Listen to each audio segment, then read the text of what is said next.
Praise the Lord. जय मसीह की। दोस्तों, हम आपका स्वागत करते हैं आज रात की प्रार्थना में। और आज मैं आपसे बात करना चाहता हूं कि आपकी कोई भी हानि नहीं होगी। आपकी कोई भी हानि नहीं होगी। चाहे लोग आपके विरोध में कितनी भी योजनाएं, कितने भी हथियार क्यों ना बना लें, परंतु आपकी हानि नहीं होगी। चाहे आपके जीवन में कितने भी दुख, कितनी भी समस्याएं क्यों ना आ जाएं, परंतु आपकी हानि नहीं होगी।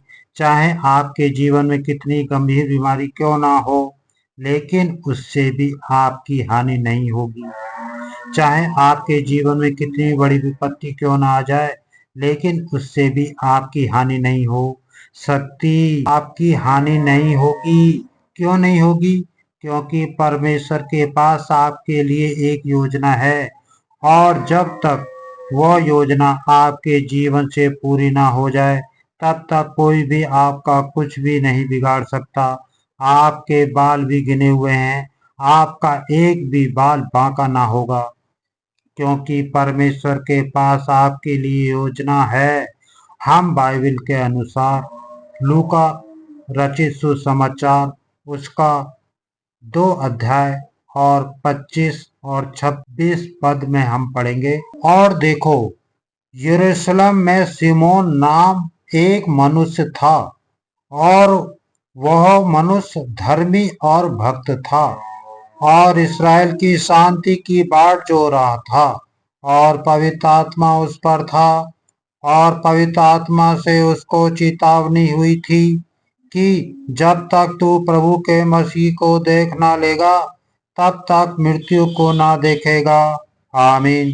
दोस्तों, यहाँ पर सिमोन के विषय में परमेश्वर का वचन कुछ इस प्रकार से कहता है कि जो एक धर्मी जन था और परमेश्वर की बाट जो रहा था और शांति के लिए प्रार्थना कर रहा था, पवित्र आत्मा उसके साथ में था, और पवित्र आत्मा ने उस पर रिवील किया था। पवित्र आत्मा ने उसे बताया था कि जब तक वो मसीह के दर्शन को ना कर ले, तब तक उसकी हानि नहीं होगी, तब तक उसकी मृत्यु नहीं होगी। जब तक वो मसीह को ना देख ले, ये परमेश्वर ने उसके लिए कहा हुआ था। पवित्र आत्मा ने उस पर किया हुआ था, और इसलिए वो कई सालों से मसीह का इंतजार कर रहा था, मसीह का इंतजार कर रहा था। और एक दिन ऐसा आया जब प्रभु यीशु मसीह का जन्म हुआ, और जब प्रभु यीशु मसीह के माता उसके मंदिर अर्पण करने के लिए ले गए, तब सिमोन ने मसीह यीशु को देखा तो वो आनंद से भर गया, वो खुशी से भर गया। बाइबल कहती है कि उसने मसीह को देख लिया।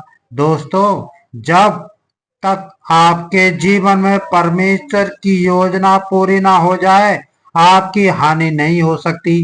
परमेश्वर ने उससे कहा ये मृत्यु को नहीं देखेगा जब तक वो मसीह को ना देखेगा। इसी प्रकार से आपके लिए भी परमेश्वर के पास योजना है।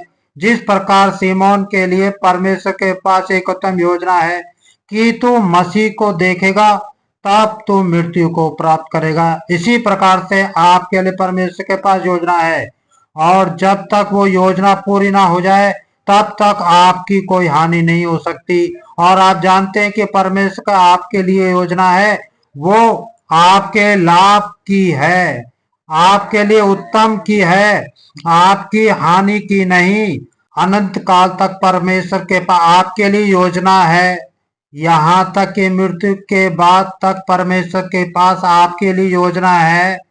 जब तक परमेश्वर की योजना पूरी ना हो जाए, ये बीमारी, ये दुष्ट आत्माएं, ये विरोधी लोग, ये समस्याएं, ये संकट आपकी हानि नहीं कर पाएंगे।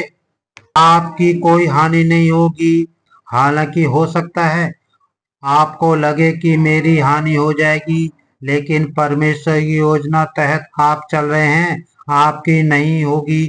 हम लोग देखते हैं दानियल के विषय में, परमेश्वर के पास दानियल के लिए योजना है, तो वो शेर भी दानियल का कुछ नहीं बिगाड़ पाए। जब तक परमेश्वर की योजना आपके जीवन में पूरी ना हो जाए, आपकी कोई भी हानि नहीं हो सकती। हो सकता है इस समय आप समस्याओं में हो, दुखों में हो, बीमारियों में हो, लेकिन इससे आपकी हानि नहीं होगी। मैं यूं कहूं कि इससे आपकी बढ़ती ही होगी। इससे आप एक कदम और आगे ही बढ़ेंगे, क्योंकि परमेश्वर हर बात में आपके लिए भलाई को उत्पन्न करता है।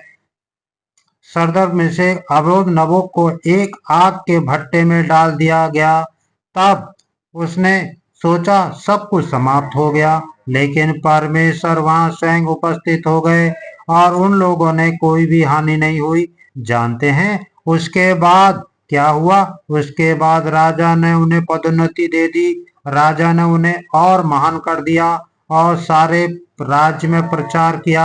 शद्रक मेशक अबेदनगो को जो परमेश्वर है उसकी हम लोग उपासना किया करें। परमेश्वर ने उसे आग के भट्टे में उस समस्या को, उस विपत्ति को उसके लिए भलाई में परिवर्तित कर दिया। आपके लिए भी प्रभु ऐसा ही करेंगे, क्योंकि उसके पास आपके लिए योजना है।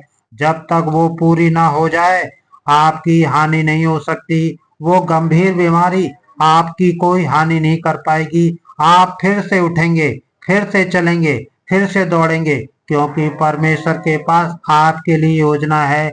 ये समस्या, ये रुकावट, ये बाधाएं आपको रोक नहीं पाएंगे। ये विरोधी लोग आपका कुछ बिगाड़ नहीं पाएंगे। आप फिर से उठ दौड़ेंगे, चलेंगे और परमेश्वर की महिमा को करेंगे। सो प्रभु आपको इस वचन के द्वारा बहुतादाद से आशीष दे।